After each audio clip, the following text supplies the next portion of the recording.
Bendiciones para todos. Continuamos con nuestra serie de los postreros días. Esta es la parte número 10 de la historia de la iglesia en el siglo primero.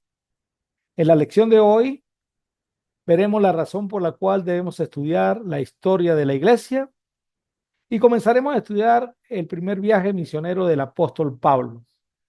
Este viaje misionero lo estudiaremos en dos partes. Hoy veremos la primera parte. Espero que esta lección sea para su edificación.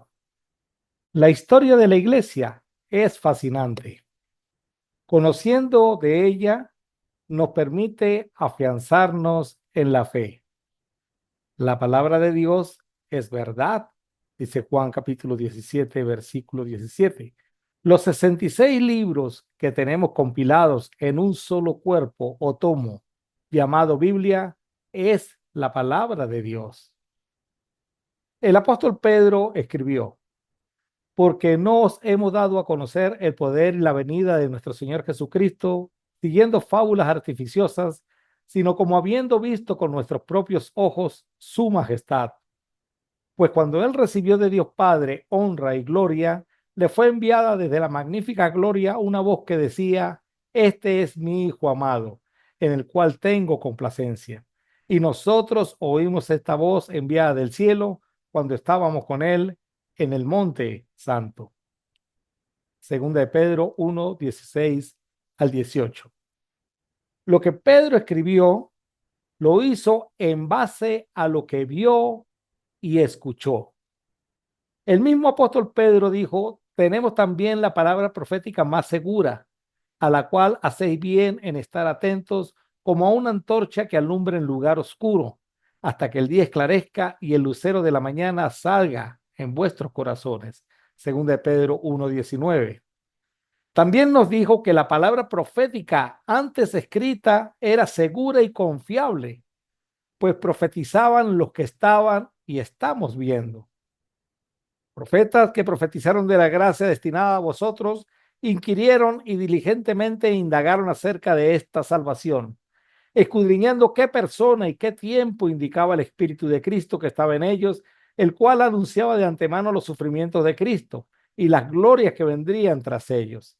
A esto se les reveló que no para sí mismos, sino para nosotros administraban las cosas que ahora os son anunciadas, por lo que os han predicado el Evangelio por el Espíritu Santo enviado del cielo, cosas en las cuales anhelan mirar los ángeles. Primero de Pedro capítulo 1 versículos 10 al 12.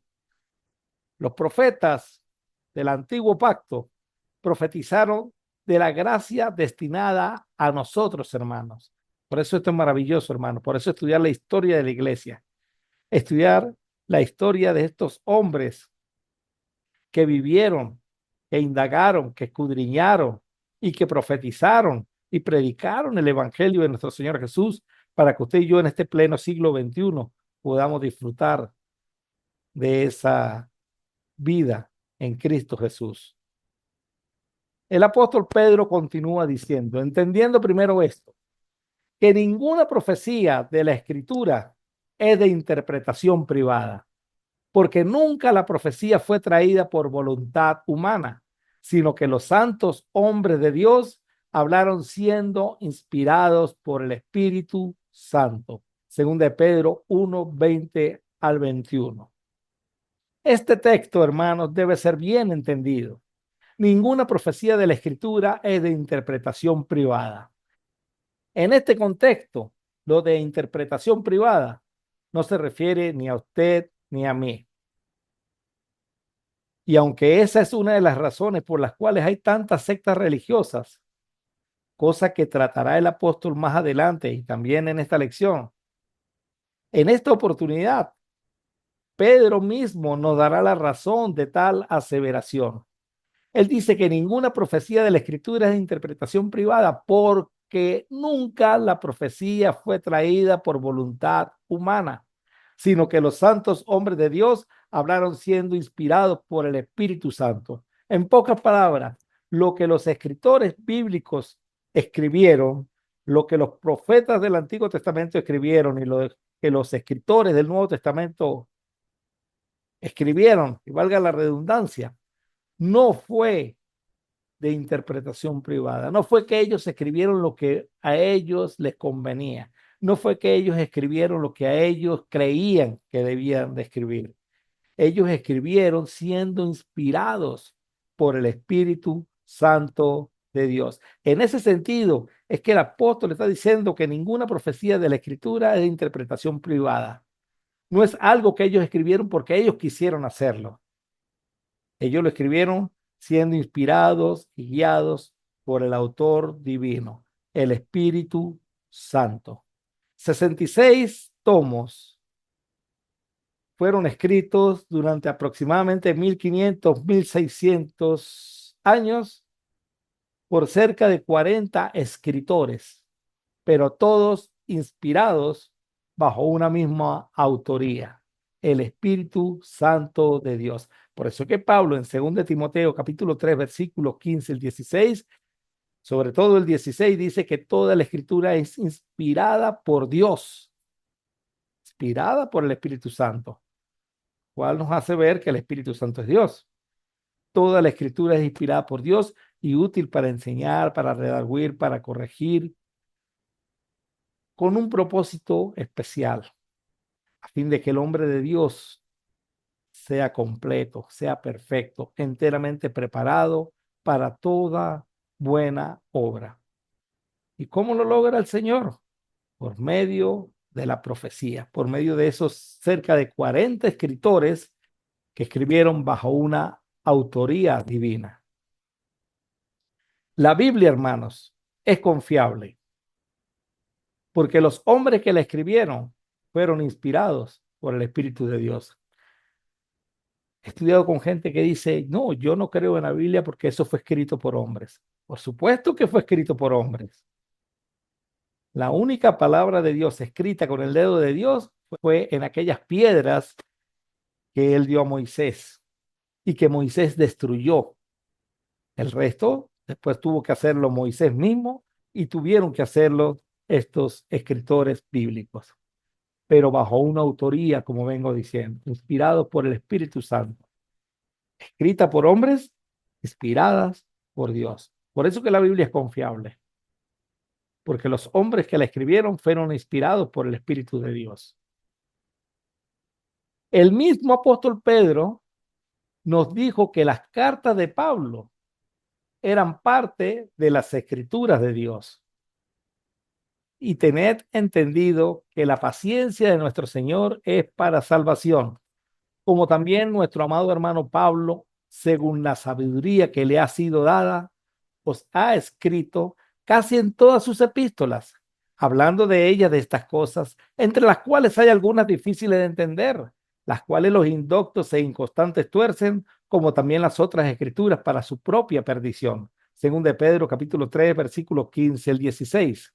Ciertamente, los escritores bíblicos, como en el caso de Pablo, escribieron algunas cosas difíciles de entender, pero no imposibles de entender. Ahí no dice que son imposibles de entender, son difíciles de entender, pero también, según ellos mismos, como lo vamos a ver ahorita, escribieron cosas que se pueden entender simplemente leyendo.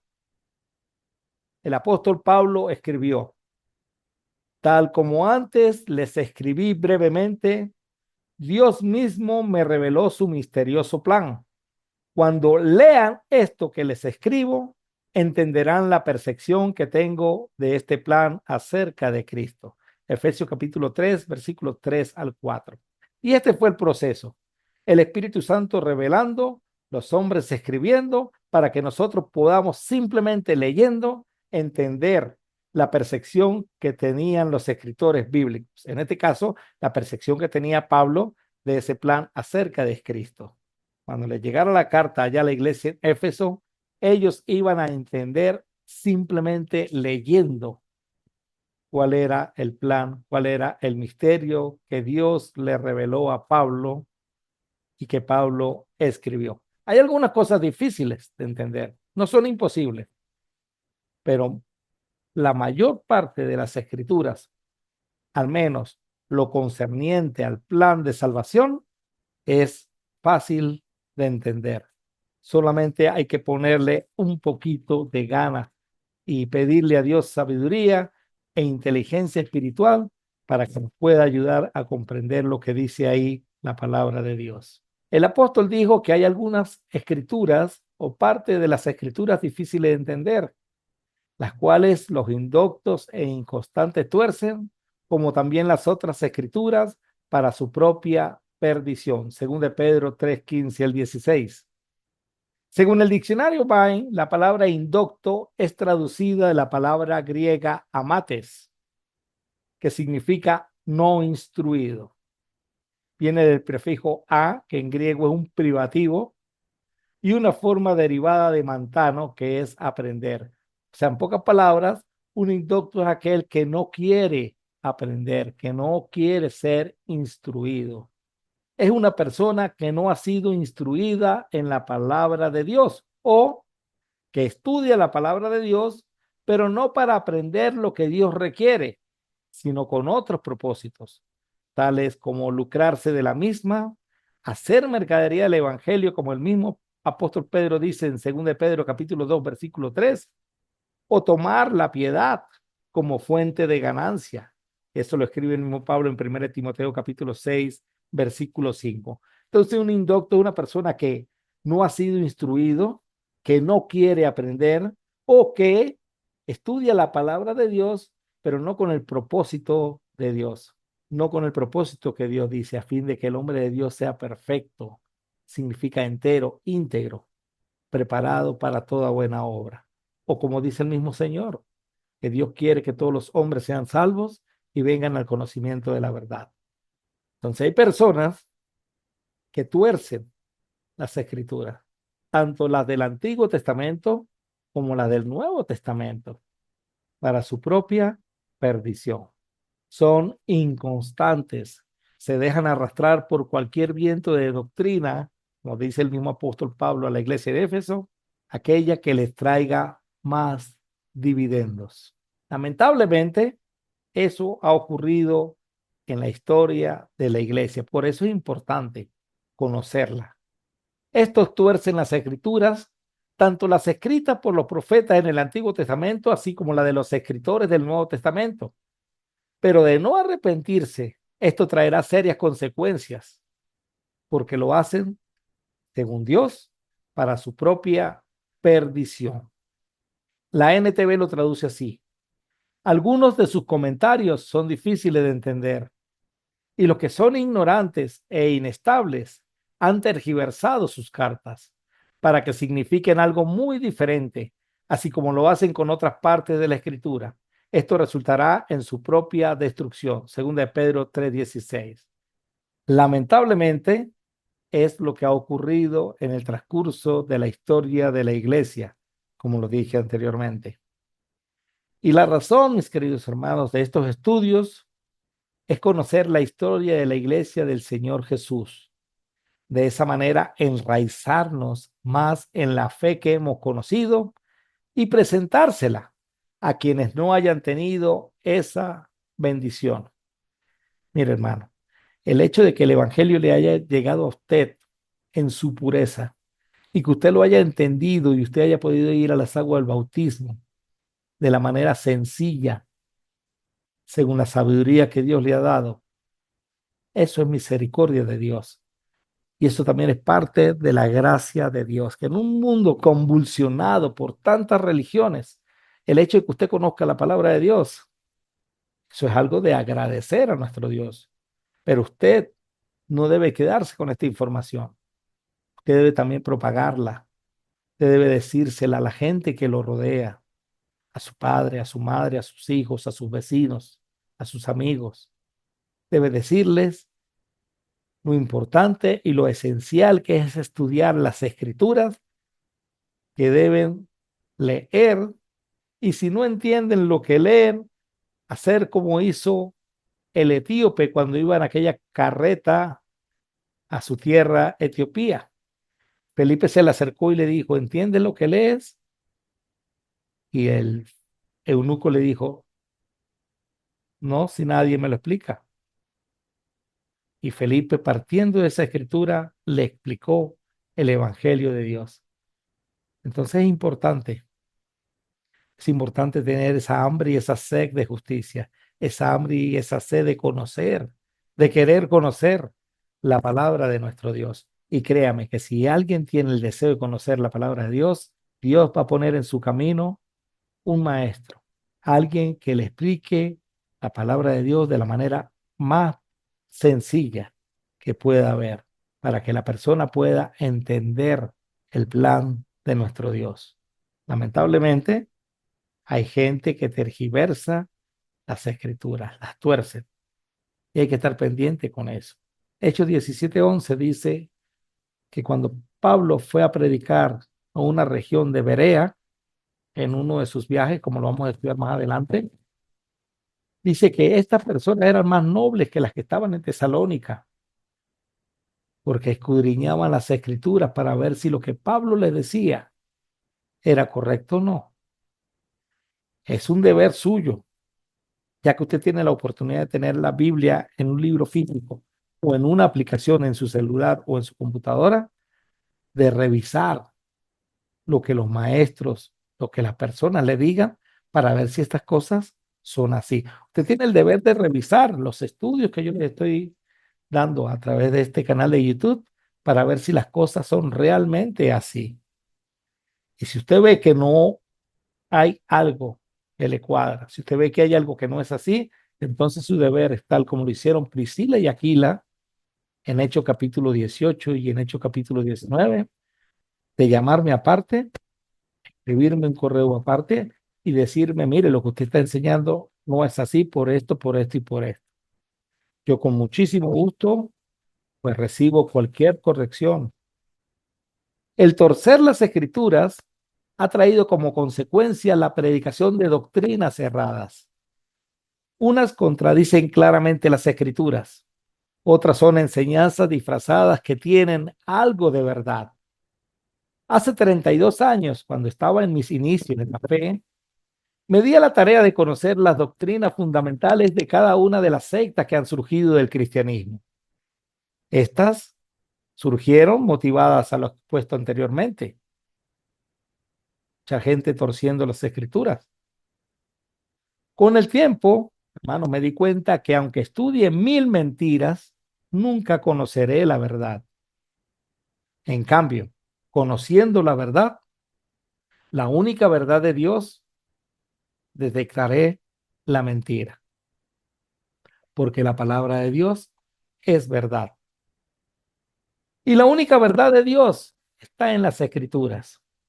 Muchas de ellas se puede conocer simplemente leyendo, otras son difíciles de entender y estas requieren mucho más estudio, pero bajo la guía del Espíritu Santo se puede conocer. Dios ha revelado estos misterios. Dice Deuteronomio 29:29 que habían cosas que Dios para ese entonces, Dios no había revelado, pero que las que ha revelado son para sus hijos.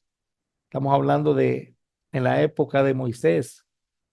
Luego, durante toda esa era patriarcal y era judaica, reveló mucho más verdad.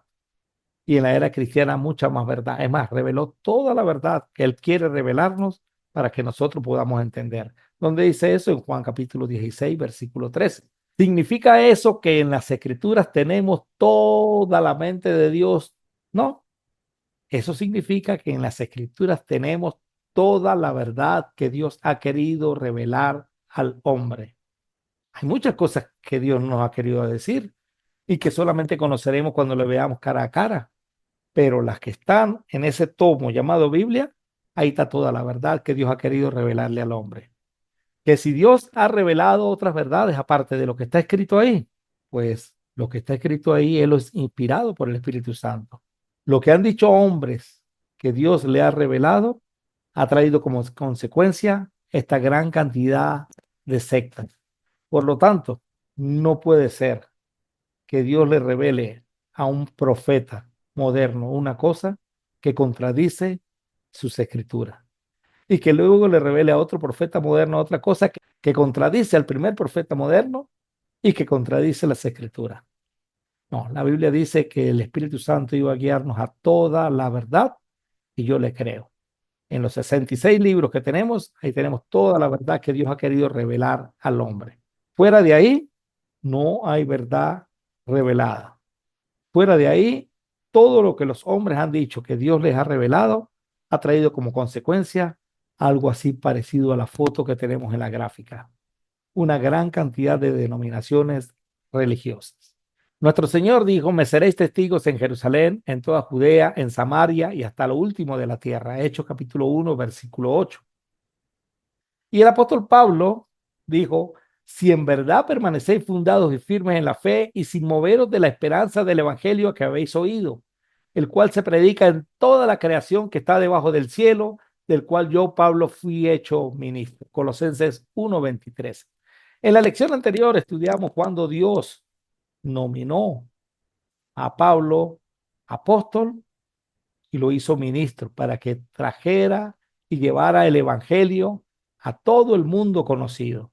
En la gráfica tenemos todo el imperio romano en la época del primer siglo. Ese era el mundo conocido.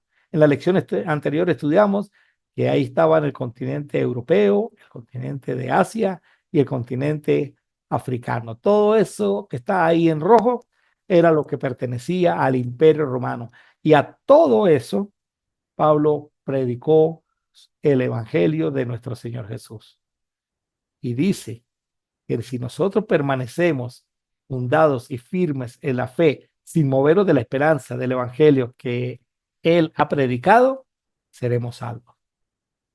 Estaremos firmes ahí.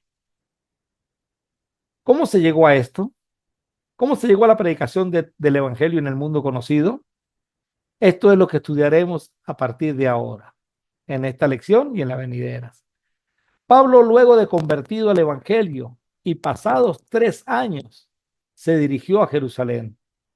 Y estaba con ellos en Jerusalén y entraba y salía y hablaba denodadamente en el nombre del Señor y disputaba con los griegos, pero estos procuraban matarle. Cuando supieron esto los hermanos, le llevaron hasta Cesarea y le enviaron a Tarso. Esta fue la primera vez que fue Pablo a Jerusalén, 3 años después de su conversión. Y los discípulos lo llevaron nuevamente hasta Cesarea y luego lo enviaron a Tarso porque procuraban matarle. Hechos 9, 28 al 30. Mientras Pablo estaba en el norte, entre Cilicia y Siria, Pedro y demás apóstoles hacían su trabajo en Jerusalén. Y fue en el cumplimiento de su deber que Pedro llegó hasta Cesarea Marítima y conoció a Cornelio y su familia, llegando el evangelio a los gentiles. Mientras esto sucedía, los creyentes que fueron dispersados durante la persecución que hubo después de la muerte de Esteban viajaron tan lejos como Fenicia, Chipre y Antioquía de Siria. Predicaban la palabra de Dios, pero solo a judíos. Hechos 11:19 en la NTV. Solo a los judíos, puesto que era al apóstol Pedro el que le correspondía abrirle las puertas del reino a los gentiles. Mateo 16:19. A ti te daré las llaves del reino. Todo lo que atares en la tierra será atado en el cielo, y todo lo que desatares en la tierra será desatado en el cielo. Promesa luego dada a los apóstoles, pero solo a Pedro se le dieron las llaves del reino, porque con una llave se abren las puertas del reino. Le abrió las puertas del reino de Dios a los judíos allá en Hechos capítulo 2, y era a Pedro que le correspondía abrirle las puertas del reino a los gentiles. Por eso es que cuando los creyentes fueron dispersados durante la persecución que hubo después de la muerte de Esteban, se fueron a ciudades gentiles como Fenicia, Chipre y Antioquía de Siria.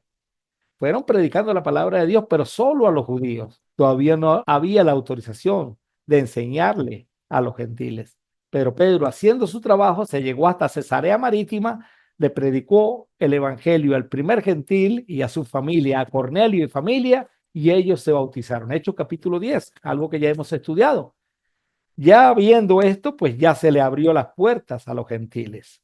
Pero luego de sucedido esto, ya el evangelio puede ser predicado a toda criatura, tal como Cristo lo había mandado en Marcos 16, 15 al 16, o a todas las naciones, como lo dice el pasaje de Mateo 28, 18 al 20. Algunos de los creyentes que fueron a Antioquía desde Chipre, y ahí podemos ver el mapa donde está ubicado Chipre, donde está ubicado Antioquía de Siria, donde está ubicada Cesarea Marítimo, donde está ubicada Cirene, donde está ubicado Tarso. Dice la Biblia, algunos de los creyentes que fueron a Antioquía desde Chipre y Cirene les comenzaron a predicar a los gentiles acerca del Señor Jesús. El poder del Señor estaba con ellos y un gran número de estos gentiles creyó y se convirtió al Señor. Hechos 11, 20 al 21. Ya estaba abierta la predicación. Ya se le había abierto las puertas a los gentiles. Ya podía ver la predicación de los gentiles. Cuando la iglesia de Jerusalén se enteró de lo que había pasado, enviaron a Bernabé a Antioquía. Cuando él llegó y vio las pruebas de la bendición de Dios, se llenó de alegría y alentó a los creyentes a que permanecieran fieles al Señor. Bernabé era un hombre bueno, lleno del Espíritu Santo y firme en la fe, y mucha gente llegó al Señor. Hechos 11, 22 al 24. Después, Bernabé siguió hasta Tarso. De Antioquía se fue hasta Tarso para buscar a Saulo. ¿Por qué a Saulo? Porque Bernabé sabía que a Saulo se le había dado el ministerio de los gentiles. Y esto que estaba viendo Bernabé del mundo gentil, creyendo en el Evangelio de Cristo, fue a buscar nada más y nada menos que a Saulo, que estaba en Tarso, a donde lo habían enviado los discípulos después que éste estuvo en Jerusalén, porque intentaban matarle, como lo leímos anteriormente. Cuando lo encontró, lo llevó de regreso a Antioquía. Los dos se quedaron allí con la iglesia durante todo un año, enseñando a grandes multitudes. Y fue en esa ciudad, en Antioquía de Siria, donde por primera vez a los creyentes los llamaron cristianos. Hechos 11, 26. Al principio un nombre despectivo, pero un nombre aprobado por Dios para sus seguidores. Los discípulos de Cristo ahora son llamados cristianos. Lamentablemente, y como lo vamos a estudiar en la historia de la iglesia, con el tiempo surgieron apellidos para ese nombre cristiano. Muchos apellidos, pero eso lo vamos a ir estudiando poco a poco. Pero hasta ahora, hasta ahorita, solo cristianos es lo que encontramos. Durante aquellos días, unos profetas viajaron de Jerusalén a Antioquía. Uno de ellos, llamado Ágabo, se puso de pie en una de las reuniones y predijo por medio del Espíritu que iba a haber una gran hambre en todo el mundo romano. Y esto se cumplió durante el reinado de Claudio. Entonces, esta lección también ya la estudiamos anteriormente. Iba a haber una hambruna muy grande que iba a azotar, pero sobre todo a las partes de las provincias más lejanas de Roma. En Roma iba a azotar, pero las provincias como las que estaban en Jerusalén, como la provincia de Judea, iba a azotar mucho más allá. Y la iglesia de Antioquía, también otra provincia romana, decidió enviar ayuda a Jerusalén. Luego Pablo fue a través de sus viajes recolectando más ayuda para la iglesia en Jerusalén. Pero eso es una lección que ya estudiamos y que usted puede volver a revisar en la serie de los postreros días cuando estudiamos acerca de la ofrenda. En la lección anterior coloqué el link que daba para ese estudio en este mismo canal de YouTube. Para ese entonces, ya la iglesia en Antioquía tenía unos 2 años de haber sido establecida. Recordemos que la iglesia en Antioquía de Siria fue la primera iglesia misionera gentil.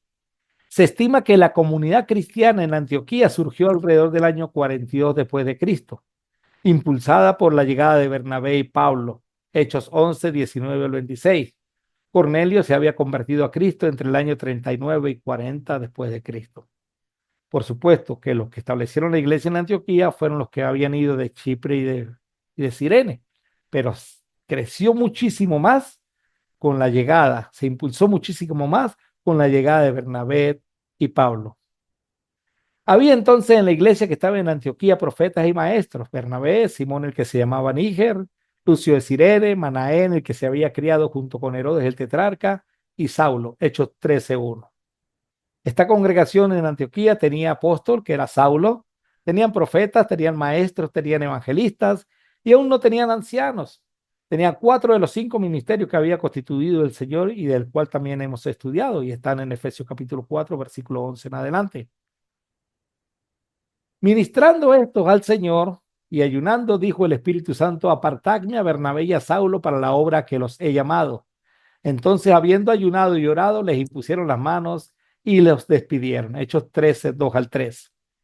Había llegado la hora. El evangelio debía esparcirse por el mundo conocido de aquel entonces. Y en efecto, durante 3 viajes misioneros, el apóstol Pablo y su equipo fueron por todo el imperio romano, por el mundo conocido de aquel entonces, llevando el evangelio de Cristo.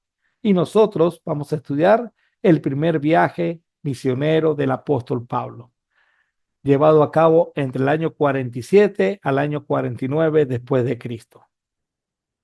Vamos a ir viendo cada ciudad, cada provincia por la cual Pablo fue yendo en este primer viaje, llevando el evangelio de nuestro Señor Jesús.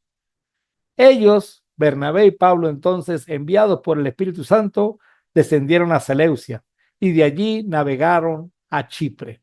Como pueden ver en el mapa, tenemos Antioquía, luego tenemos Seleucia, que pertenecía a Siria, y luego viajaron a la isla de Chipre, donde llegaron a Salamina. La ciudad bíblica de Antioquía, conocida por su importancia en el cristianismo primitivo, tiene como nombre actual Antaquia, así se llama actualmente, y se encuentra ubicada en la provincia de Hatay, en la región del Mediterráneo de Turquía. Ahí tenemos un mapa actual y ahí tenemos encerrado en ese recuadro la región de Antaquia, ahora perteneciente a Turquía. En aquel tiempo pertenecía a Siria, ahora pertenece a Turquía. Seleucia Pieria, su nombre actual es Seblik. Se encuentra en la costa mediterránea de la actual Turquía, a unos 30 kilómetros al sur de Antaquia, la antigua Antioquía, y pertenece a la provincia de Hatay. Entonces, el mundo de aquel entonces ha cambiado con respecto o geográficamente con el mundo actual. Chipre aún mantiene el mismo nombre, aunque está dividido el Chipre actual. Y llegados a Salamina, anunciaban la palabra de Dios en la sinagoga de los judíos. Tenían también a Juan de ayudante. Hechos capítulo 3, versículo 5. Salamina era una ciudad de Chipre. Estando en Salamina, Chipre, comenzaron su misión. Ahí comenzaron a anunciar la palabra de Dios.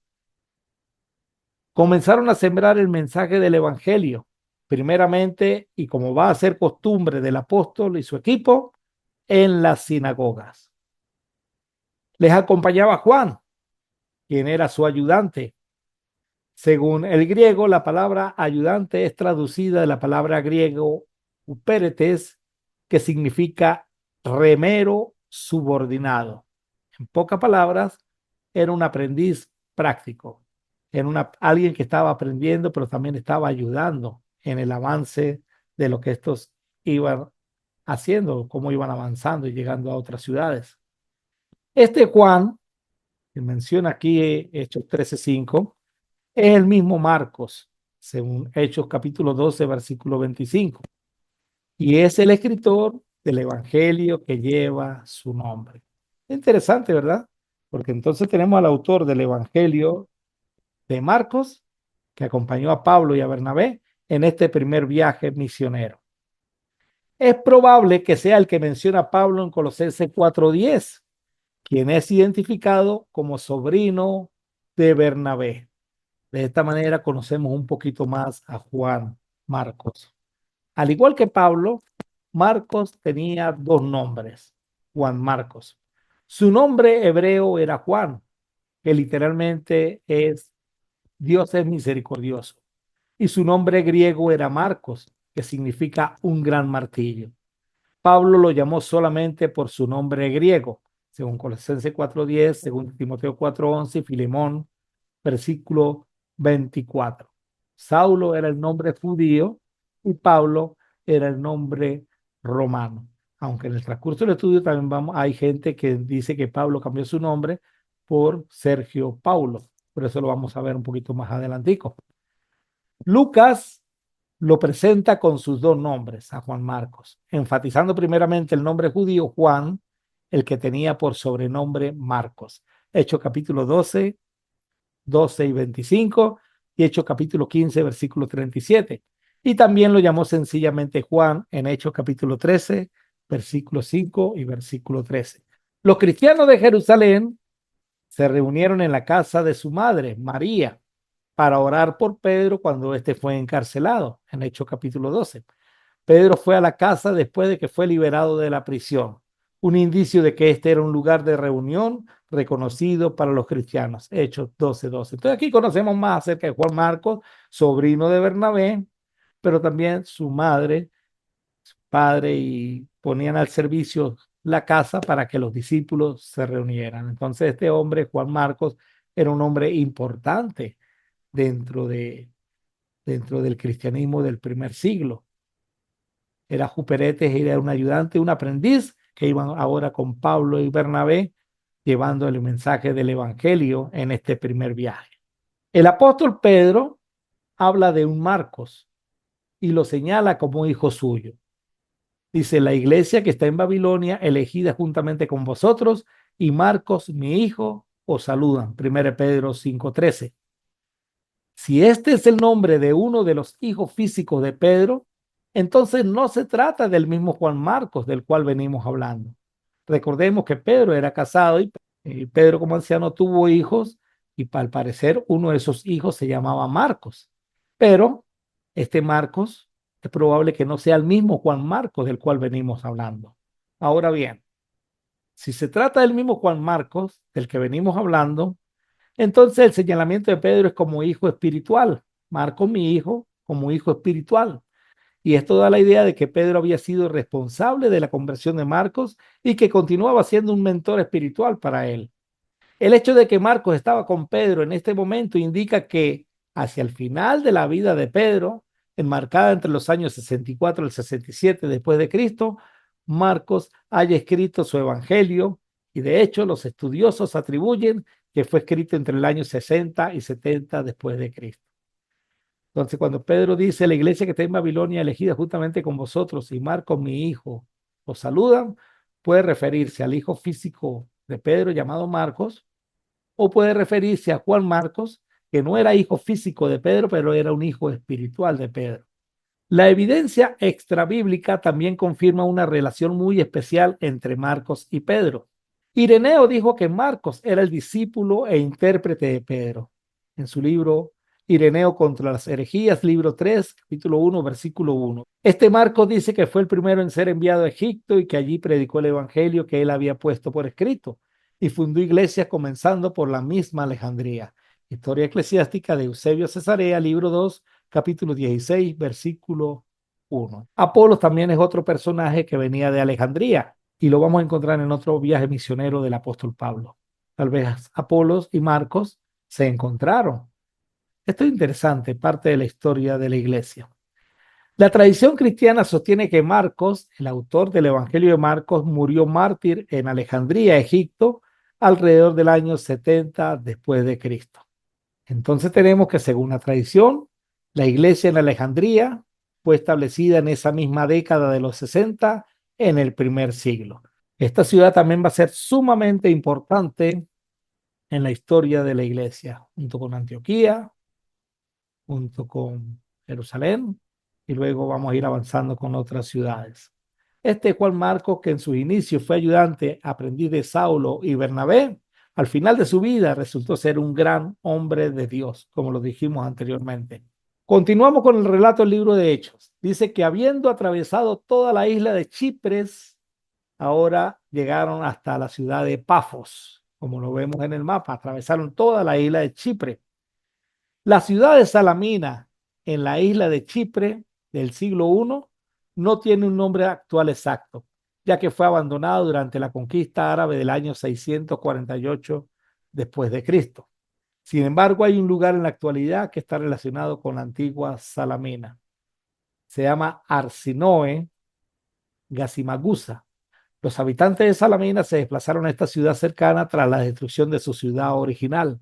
Gasimagusa conserva algunas ruinas de la época romana que podrían haber formado parte de Salamina.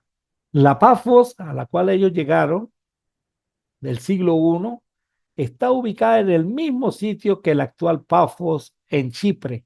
Ahora, en esta ciudad llamada Pafos, de la isla de Chipre, dice la Biblia que hallaron a cierto mago, falso profeta judío, llamado Bar Jesús, que estaba con el procónsul Sergio Paulo, varón prudente. Este, llamando a Bernabé y a Saulo, deseaba oír la palabra de Dios. Hechos 13, 6 al 7. Y aquí tenemos que detenernos un momento en este evento significativo de lo que pasó con este hombre llamado Bar Jesús. Pafos era la capital de Chipre de aquel entonces y era la residencia del procónsul imperial. Sergio Paulo fue nombrado procónsul romano por el emperador Claudio. Gobernó la provincia romana de Chipre entre los años 46 y 48 y era responsable de la administración y el bienestar de Chipre. Algo interesante es que Lucas no dijo hallaron al procónsul, quien tenía un consejero llamado Bar Jesús, sino que Lucas escribió, ellos hallaron a cierto mago, falso profeta judío, que estaba con el procónsul. Esto nos muestra que el primer sitio que buscaban estos hombres para predicar la palabra de Dios era las sinagogas judías. Este Bar Jesús era un falso profeta. En la historia de Israel encontramos a muchos falsos profetas. De hecho, Moisés dio las normas para examinar si un profeta era verdadero o falso. Eso está en Deuteronomio capítulo 13, versículo 1 al 7 y en Deuteronomio 18, 20 al 22. Sergio Paulo, el procónsul, deseaba conocer la palabra de Dios y al saber que Saulo y Bernabé estaban en la isla, los llamó.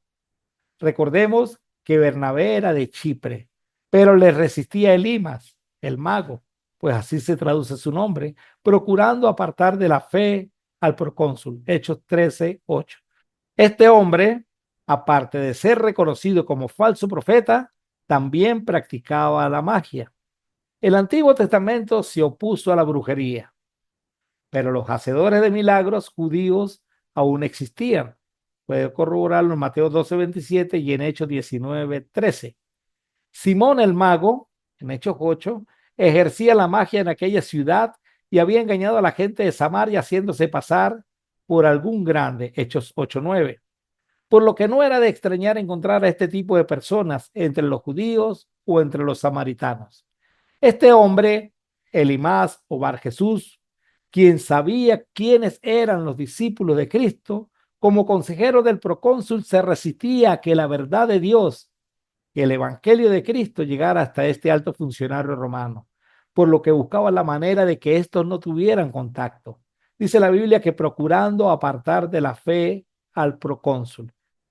Entonces Saulo, que también es Pablo, lleno del Espíritu Santo, fijando en él los ojos, dijo, oh lleno de todo engaño y de toda maldad, hijo del diablo, enemigo de toda justicia, ¿no cesarás de trastornar los caminos rectos del Señor?